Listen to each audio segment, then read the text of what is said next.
नमस्कार दोस्तों, मैं Naveen Kumar astro and life solution से। जैसे कि दोस्तों मैंने पिछली वीडियो में आपसे कहा था कि मैं प्रेमानंद गुरु जी के और ध्रुव राठी जी के बारे में एक वीडियो बनाऊंगा। ऐसी ज़रूरत मुझे क्यों पड़ी, मैं ये बता देता हूँ। दोस्तों, ध्रुव राठी एक जाना पहचाना नाम है और करोड़ों उनके फॉलोअर हैं। भारतीय हैं, विदेश में रहते हैं और विभिन्न विषयों पर तर्कपूर्ण बहस करते हैं, वीडियो बनाते हैं, प्रैक्टिकल हैं, प्रैक्टिकल नॉलेज देते हैं। लेकिन कुछ समय पहले मैंने उनकी एक वीडियो देखी जिसमें उन्होंने भारतीय परंपरा, ज्योतिष, धर्म के ऊपर बहुत तीखे कटाक्ष किए हैं। उन्होंने ऐसे उदाहरण भी प्रस्तुत किए हैं कि जिनसे उनके फॉलोअर धर्म के प्रति, ज्योतिष के प्रति अविश्वास और ज़्यादा मजबूत करने लगेंगे। दोस्तों, उनकी वीडियो का टाइटल है how astrology fools million of Indian. उन्होंने वीडियो में भी ये बात कई बार कही है कि भारतीय लोग मंदबुद्धि होते हैं, धर्म के, ज्योतिष के चक्कर में आकर अपनी लाइफ खराब करते हैं और इंसान अपना भाग्य खुद लिख सकता है। ये बात सही है कि इंसान अपना भाग्य खुद लिख सकता है, लेकिन उसके पीछे शर्त है कि वो रास्ता कौन सा चुनता है। सही रास्ता चुनता है तो वो अपना भाग्य बना सकता है, गलत रास्ता चुनता है तो वही दुर्भाग्य बन सकता है। उन्होंने जो बातें की हैं, मैं उनकी एक झलकी आपके सामने रख देता हूं ताकि आपको पता लग जाए कि उस वीडियो में क्या है और किस तरह से उन्होंने पेश किया।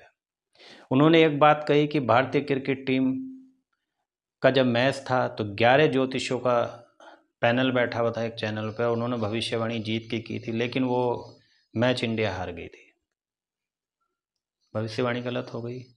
जर्मन मैथमेटिशियन है, उन्होंने बोला था कि बाढ़ के द्वारा दुनिया ख़त्म हो जाएगी, नहीं हुई, भविष्यवाणी गलत हो गई। डेविड मीडे द्वारा 2017 में उल्कापिंड टकराने से दुनिया ख़त्म हो जाएगी, नहीं हुई, भविष्यवाणी गलत हो गई। ठीक है, भविष्यवाणी गलत हुई है। इस तरह की भविष्यवाणी बहुत अलग होती है। प्राकृतिक जो आपदा होती है उसकी भविष्यवाणी अलग होती है, इंसान के ऊपर जो होता है उसकी भविष्यवाणी अलग होती है। सबको पढ़ने का अलग अलग विज्ञान है। तो जो भविष्यवाणी करते हैं उन ज्योतिषी के ऊपर निर्भर करता है कि वो किस तरह के ज्ञान वाले ज्योतिषी हैं। मैं यहाँ कहूँगा कि ध्रुव राठी जी, आपने ज्योतिष पे सर्च नहीं किया है, धर्म का सर्च नहीं किया है। आपने जो रिसर्च किया है वो एस्ट्रोलॉजर पे किया है, धर्म गुरुओं पे किया है। और ये मैं मान सकता हूँ, स्वीकार कर सकता हूँ कि एस्ट्रोलॉजर हों या धर्म गुरु हों, उसमें बहुत बड़ी संख्या ऐसी है कि जो अपने स्वार्थ के लिए इधर उधर की बातें कर सकते हैं, प्रोपगंडा भी बना सकते हैं, कहीं कुछ उल्टा सीधा भी समझा सकते हैं।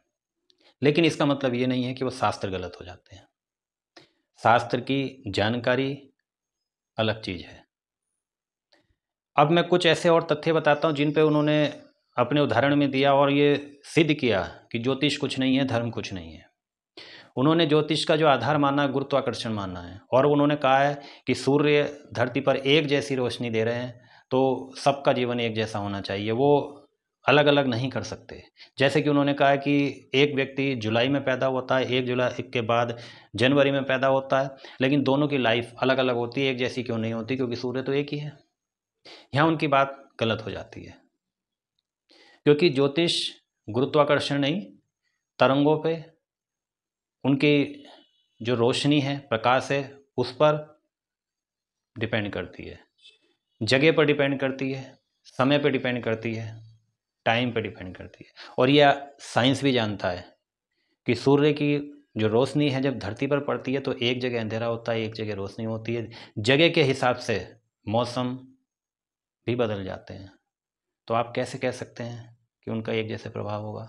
दूसरी बात, जब सूर्य अपना प्रकाश धरती पर डालते हैं तो उसी प्रकाश से बाकी ग्रह भी चमकते हैं।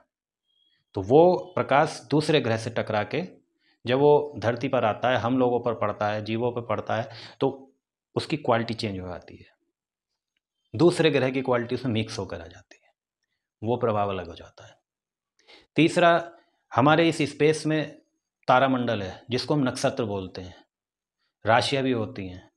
तो कोई भी ग्रह सीधे हम पर प्रकाश नहीं डालता है, वो राशियों में स्थित होता है, जब चलता हुआ होगा तो वो राशियों में होगा और एक पर्टिकुलर नक्षत्र के बीच से गुजरता है तो उसका प्रभाव अलग हो जाता है, उसकी लाइट अलग हो जाती है।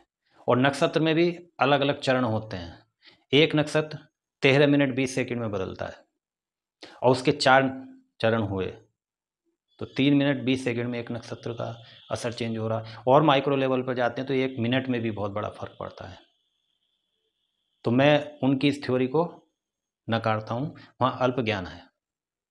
दूसरी बात उन्होंने कही कि जुड़वा बच्चों पर 2000 जुड़वा बच्चों का एक सर्वेक्षण किया गया और उनके सारे जो क्वालिटीज़ हैं, व्यवहार हैं, सब कुछ अलग अलग पाया गया, जबकि वो एक जगह एक साथ पैदा हो रहे हैं तो एक जैसे होने चाहिए। उनका तर्क ठीक है, कुछ हद तक ठीक है। क्यों? क्योंकि पहली बात 2000 बच्चे एक माँ के नहीं हो सकते हैं। अलग अलग माँ के बच्चों में अलग अलग प्रभाव होगा, उनका फूड भी अलग होगा, एटमॉस्फेयर भी अलग होगा, सब कुछ अलग होगा, पिता भी अलग होंगे, हर चीज़ का फर्क पड़ेगा। हाँ, एक माँ के अगर बच्चे जुड़वा हैं तो उनकी 80% क्वालिटीज़ एक जैसी हो सकती हैं, वो भी कुछ समय के लिए, क्योंकि कुछ साल बाद उनका फूड चेंज हो जाएगा, उनका एटमॉस्फेयर चेंज हो जाएगा, उनकी संगति चेंज हो जाएगी, बहुत चीज़ें चेंजेस हो जाएंगी, तो उससे उनकी लाइफ चेंज हो जाएगी। क्योंकि एक जुड़वा बच्चा जब पैदा होता है तो एक के बाद दूसरा कम से कम 2-3 मिनट का समय लेता ही लेता है, और 2-3 मिनट का समय जब लेता है तो माइक्रो लेवल पे नक्षत्र चेंज हो जाते हैं, तो उनकी कुछ स्पेशल क्वालिटी चेंज हो जाएंगी, बाकी सिमिलर रहेंगी। एक उन्होंने उदाहरण दिया, हंसी वाला उदाहरण है, और इस पर मुझे भी हैरत होती है। मैं इसको स्वीकार नहीं करता हूँ कि ऐसे उपाय बताने चाहिए। उन्होंने ऐसे उपाय बताए कि समोसे में चटनी हरी खाई तो ये होगा, लाल खाई तो ये होगा। तो ये कैसी ज्योतिष है? मैं इसको स्वीकार करता हूँ कि ये हास्यास्पद है। उन्होंने सही कहा, ऐसा नहीं करना चाहिए। तीसरा, कुंडली मिलान। उन्होंने कहा कि कुंडली मिलान सब कराते हैं लेकिन उसके बाद भी तलाक हो जाते हैं और ग्रस्त लाइफ खराब होती है। क्यों हो जाती है? मैं उसका उनको एक आंसर देता हूँ कि कुंडली मिलान जब होती है तो सबसे पहले डिपेंड करता है कि कौन करने वाला है, उसका ज्ञान क्या है। दूसरी बात होती है कि कुंडली मिलान हुई, उन्होंने एक निगेटिव परिप्रेक्ष्य में उसको लिया, तो उन्होंने उदाहरण दिए। अगर आप पॉजिटिव लेंगे तो कुंडली मिलान के बाद अच्छी लाइफ जीने वाले भी बहुत ज़्यादा हैं। तीसरी, कि जहाँ ये गलती हो रही है, लाइफ खराब हो रही है, उसका रीज़न ये भी है कि कुंडली मिलान सिर्फ इसका उपाय नहीं है, क्योंकि शादी होने के बाद एक जीवन दूसरे जीवन से मिल रहा है तो उसमें कुछ एक्शन चेंज होने हैं, लाइफ चेंज होनी है।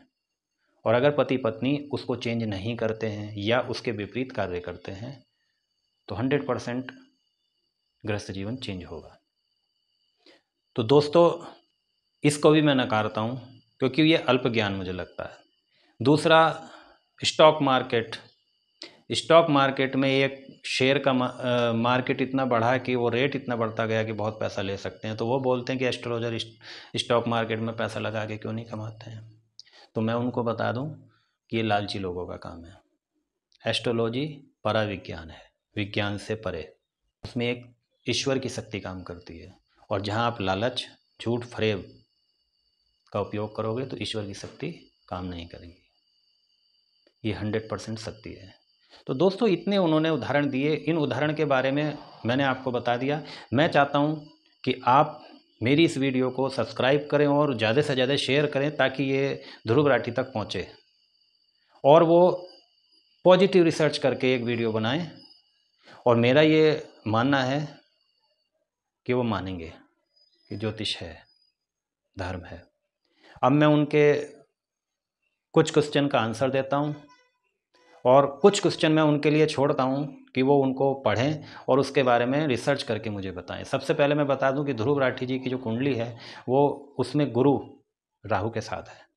तो राहु एक प्रैक्टिकल नॉलेज वाला ग्रह है और गुरु आप स्वयं है, आपकी सोच है। तो उनकी सोच प्रैक्टिकल नॉलेज की तरफ है, इसीलिए वो अपनी वीडियो इतनी अच्छी बनाते हैं, बोलते बहुत अच्छे हैं, प्रेजेंटेशन अच्छा है।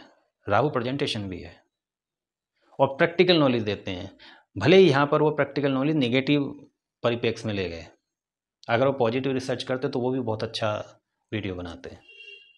तो मैं अब ये बताना चाहूँगा और उनसे क्वेश्चन करूँगा, हालांकि धर्म, ज्योतिष, विज्ञान, इनका कभी कोई कंपटीशन रहा ही नहीं है। विज्ञान जब से मनुष्य का अस्तित्व है, अग्नि की उन्होंने खोज की या जो भी किया, तब से मनुष्य विज्ञान को यूज करता आ रहा है। धर्म को भी उसने एक व्यवस्था बनाई, तो ये एक दूसरे के पूरक हैं, तो उनका कंपटीशन कभी नहीं हो सकता। ये कुछ लोग हो सकते हैं कि ये कंपटीशन करते हैं ताकि जो निगेटिव लोग हैं, नास्तिक लोग हैं, वो लोग उनके फॉलोअर बने और उनके फॉलोअर जो है ना बढ़ते चले जाएं। इस वजह से हो सकता है कि वो करें, अपने स्वार्थ के लिए कर सकते हैं। लेकिन मैं मानता हूँ कि धर्म कभी विज्ञान का विरोध नहीं करता है।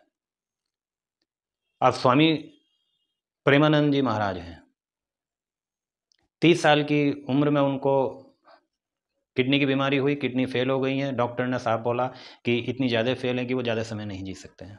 लेकिन वो आज भी ईश्वर की कृपा से सकुशल हैं, और मैं चाहूँगा कि वो चिरंजीवी रहें। क्यों? क्योंकि वहाँ विज्ञान का तो वो सहारा ले रहे हैं, डायलिसिस चल रहा है, डॉक्टर के पास गए हैं, लेकिन उन्होंने क्या किया कि धर्म, अध्यात्म और ज्योतिष का भी सहारा लिया हुआ है। वो घंटों तक मेडिटेशन करते हैं, ध्यान करते हैं, ईश्वर की शरण में रहते हैं, प्राकृतिक खाना खाते हैं। यही मिरेकल है, यही पराविज्ञान है। विज्ञान से परे जिसमें ईश्वर की शक्ति चलती है, वो पराविज्ञान होता है और वही ज्योतिष होता है। अब मैं दूसरा क्वेश्चन उनको करता हूँ कि एक साधु जो जंगल में बैठा तपस्या करता है या साधना करता है, बहुत साधु आपने देखे होंगे ऐसे कि जो जंगल में रहते हैं जहाँ पे कोई सिक्योरिटी नहीं है। क्या आपने कभी सुना है कि किसी साधु को तेंदुआ उठा के ले गया या किसी जानवर ने हमला कर दिया, सांप बिच्छू ने काट लिया, वो मर गए? नहीं। क्यों नहीं होता ऐसा? जो जानवर शहर में जाके हमला कर रहे हैं, गांव में जाके हमला कर रहे हैं, वो जंगल में सॉफ्ट टारगेट क्यों नहीं ले रहे हैं? यहाँ होता है धर्म, ईश्वर। एक साधु कड़ाके की ठंड में भी नंगे बदन रहते हैं। स्वामी रामदेव देख लो, या और बहुत सारे धर्म गुरु देखो, साधु देखो। मेरे खुद परम सत्य गुरु जी हैं, मैं उनको देखता हूँ, कभी जैकेट में नहीं देखा है। क्यों? क्या उन्हें ठंड नहीं लगती है? शरीर तो साइंस के हिसाब से तो शरीर वही है। क्यों? क्योंकि वो साधना करते हैं, और जब साधना की जाती है, मेडिटेशन किया जाता है, तो प्रकृति को अलाइन किया जाता है, खुद को प्रकृति के अनुसार ढाला जाता है, उन पर मौसम का कोई प्रभाव नहीं पड़ता है। ये भी धर्म, अध्यात्म, ज्योतिष की बात है। अब उसके हिसाब से एक और मैं बात बोलता हूँ कि कुंडली में उन्होंने बोला कि लोग उनके पास जब आते हैं एस्ट्रोलॉजर के पास, तो वो उनकी सारी चीज़ें जान लेते हैं, अपने सोर्स से जान लेते हैं, या जो भी अपना इधर उधर से जान लेते हैं। तो वो कुछ हद तक हो सकता है कि जो लालची लोग हैं या अल्पज्ञानी हैं, वो इस तरह के प्रोपगंडे कर सकते हैं। वो सभी फील्ड में है, इसमें मैं स्वीकार कर सकता हूँ, हर एक फील्ड में है। जो लालची लोग हैं या कुछ इस तरह के हैं, तो वो अपना स्वार्थ सिद्धि कर सकते हैं। लेकिन अगर एक आप अच्छे एस्ट्रोलॉजर के पास जाओगे, ये भी आपके ग्रह डिपेंड करते हैं कि आपको एस्ट्रोलॉजर अच्छा मिलेगा या बुरा मिलेगा। अगर आप एक एस्ट्रोलॉजर के पास जाते हैं, तो इंडिया में बैठे हुए एस्ट्रोलॉजर, विदेश में आप अपनी कोई कुंडली भेजिए जिसके बारे में किसी को कुछ नहीं पता है, वो केवल डेट, टाइम और प्लेस के अनुसार आपके जातक के सारे राज खोल देगा कि उसके घर के आगे पार्क है, मंदिर है, स्कूल है, या सरकारी ऑफिस है, या कोई किसी तरह की भी कोई भी चीज़ है, वो सब चीज़ खोल देगा। उसके बेडरूम में कैसी चीज़ें रखी हैं, उसकी किचन किस साइड में है, उसकी टॉयलेट किचन एक साथ हैं, उसको क्या पता है कैसे हैं? एक पेपर बता रहा है जिसको वो जानता तक नहीं है, देखा तक नहीं है। तो आप क्या समझ रहे हो वो साइंस है? नहीं, वो पराविज्ञान है, ज्योतिष है, जिसमें ईश्वर ने एक कुंडली बना के दी है कि उस व्यक्ति का सारा लेखा जोखा उसमें लिखा है, और उसका रोड मैप लिखा है कि वो किस तरह से काम करेगा। अगर वो सही तरह से काम करता है तो उसने 2 डेस्टिनी निर्धारित की है, नेगेटिव, पॉजिटिव। अगर वो पॉजिटिव कार्य करेगा तो उसे पॉजिटिव डेस्टिनी मिलेगी, नेगेटिव करेगा नेगेटिव मिलेगी। जीपीएस की तरह, जीपीएस जैसे बता देता है कि इस रास्ते से जाओगे तो ये हैवी ट्रैफिक है, ये रास्ता लंबा है, ये शॉर्टकट है, इसमें आसानी है, इसमें परेशानी है। ठीक उसी तरह ज्योतिष होती है। मेन बात है पढ़ने वाला कौन है। जो अच्छा ज्योतिषी होगा वो बिल्कुल अच्छा पढ़ के आपको बताएगा, कर्म बताएगा। और मैं विश्वास करता हूँ, मैं पाखंड को सपोर्ट नहीं करता हूँ, मैं कर्म को सपोर्ट करता हूँ। लेकिन कर्म क्या होना चाहिए वो ज्योतिष बताती है। किस तरह से होना चाहिए वो ज्योतिष बताती है। तो मैं अभी भी आपको ये चीज़ कह रहा हूँ कि ज्योतिष बहुत बड़ी चीज़ है, लेकिन समझना उसको आसान नहीं है। लोगों के कई कई साल निकल जाते हैं ज्योतिष की शिक्षा लेने में, समझने में। और ध्रुव राठी जी, आपने कुछ समय में रिसर्च कर ली, ऐसा नहीं हो सकता, क्योंकि आपने एस्ट्रोलॉजर पर रिसर्च की है। अब तीसरी बात मैं एक आपको बता रहा हूँ, आपने एरिया की बात की थी, तो आप भारत के ऐसे एरिया को बताओ जहाँ से सबसे ज़्यादा आईएएस और लीडर आते हैं। बिहार। क्यों आते हैं ऐसे? बिहार में ऐसा क्या है? बोलते हैं कि बहुत गरीबी है। उसका रीज़न ये है कि बिहार में सूर्य की पूजा होती है सबसे ज़्यादा, और सूर्य को पर्व के रूप में, छठ पर्व के रूप में मनाया जाता है और श्रद्धा से मनाया जाता है। और सूर्य और शनि जब मिलते हैं तो सरकार में भागीदारी बनाते हैं, चाहे वो आईएएस बना के, पीसीएस बना के, या लीडर बना के। तो वहाँ दो ही तरह के लोग सबसे ज़्यादा होते हैं, या तो अपर लेवल या एकदम लोअर। अब दूसरी जगह आप चले जाइए, आप किसी भी एरिया में आप साउथ की तरफ चले जाइए, चाहे वो देश हो, प्रदेश हो, जिला हो, कोई भी, साउथ की तरफ चले जाइए, तो साउथ में आपको प्रोडक्टिविटी ज़्यादा मिलेगी, लोग अमीर भी मिलेंगे। क्यों? क्योंकि वो मंगल की दिशा है और साउथ ईस्ट शुक्र की दिशा है। ये फर्क पड़ता है, इसके पीछे साइंस नहीं काम करता है, ज्योतिष काम करता है। और यही चीज़ें ज्योतिष में विश्वास पैदा करती हैं। आप जब विश्वास करेंगे तभी आपको अच्छा ज्योतिषी मिलेगा और तभी आपकी लाइफ बहुत अच्छी होगी। हाँ, मैं उसको बोलता हूँ कि आज के समय में बहुत ज़्यादा लोग ऐसे हैं जो निगेटिव ज्योतिषी हैं, जो आपको प्रपंच बताते हैं। और वो बताते भी क्यों हैं, उसके पीछे कई कारण हैं। कुछ का लालच भी है, कुछ अल्प ज्ञान की वजह से भी करते हैं। और लालच इसलिए है कि दोस्तों, मैं यहाँ पे ये कह सकता हूँ कि एक ज्योतिष सीखने वाला व्यक्ति कई साल तक ज्योतिष सीखता है, रिसर्च करता है, रात दिन उसमें मेहनत करता है, और वो आपको अगर सीधे सीधे एक उपाय दे दे कि आप जिम चले जाइए और रेगुलर आप जिम करेंगे तो आपकी ये समस्या खत्म हो जाएंगी, बहुत सारी समस्या खत्म हो जाएगी, तो मैं समझता हूँ कि आप इस उपाय पे उसको 1 रुपया देने के लिए तैयार नहीं होंगे। जो समझदार हैं वो ज़रूर देंगे, वरना आप क्या कहेंगे, ना इन्होंने कुछ दिया, हल्के में ले लिया, क्या ये क्या बता के चले गए। ऐसा ही होता है ना, क्योंकि हमारी एक मेंटलिटी भी है कि जिस डॉक्टर की फ़ीस अच्छी होगी, जिसने टेस्ट बहुत सारे बता दिए, दवाई इतनी सारी दे दी, वो डॉक्टर क्वालिफाइड होता है बहुत। और जो 1-2 टैबलेट दे के बोल देगा कि हाँ हो जाएगा ठीक, तो उसको लगता है कि झोला छाप है। तो यही एस्ट्रोलॉजर के लिए है। तो दोस्तों, जब कोई अपनी विद्या को यूज कर रहा है और अपना एक प्रोफेशन बना रहा है, रात दिन उस पर वर्क करता है, रिसर्च करता है, तो उसके लिए एक दक्षिणा जरूरी होती है। और वैसे भी गुरु की कृपा बिना दक्षिणा के नहीं मिलती है, तो क्या दिक्कत है, देनी चाहिए, उसको मिलेगी, वो और खुश होकर ये काम करेगा और आपका बहुत बारीकी से काम करेगा। और जब नहीं मिलती है तो वो कहीं ना कहीं ये प्रपंच शुरू कर देता है। और मैं उनसे गुजारिश करूँगा कि इस तरह की नहीं करनी चाहिए, क्योंकि किसी की ज़िंदगी से खिलवाड़ करना ज्योतिष नहीं है, और वो कहीं ना कहीं आपको भी परेशान करेगा। दोस्तों, मैंने ये सारी चीज़ें आपको बताई हैं, तो मैं चाहता हूँ कि आप इसको इतना शेयर कीजिए कि ध्रुव राठी तक भी जाए, उनके फॉलोअर्स पे जाए, और वे इस पर एक विचार करके बताएं, रिसर्च करके बताएं। वो रिसर्च बहुत अच्छी करते हैं। और दोस्तों, मैं एक अगला वीडियो उनकी कुंडली पर बनाऊंगा और उनकी कुंडली की जो तुलना करूंगा, प्रेमानंद महाराज जी की कुंडली से तुलना करूंगा। क्यों? क्योंकि दोनों पॉपुलर हैं अपने अपने फील्ड में, लेकिन फील्ड उनकी अलग अलग है।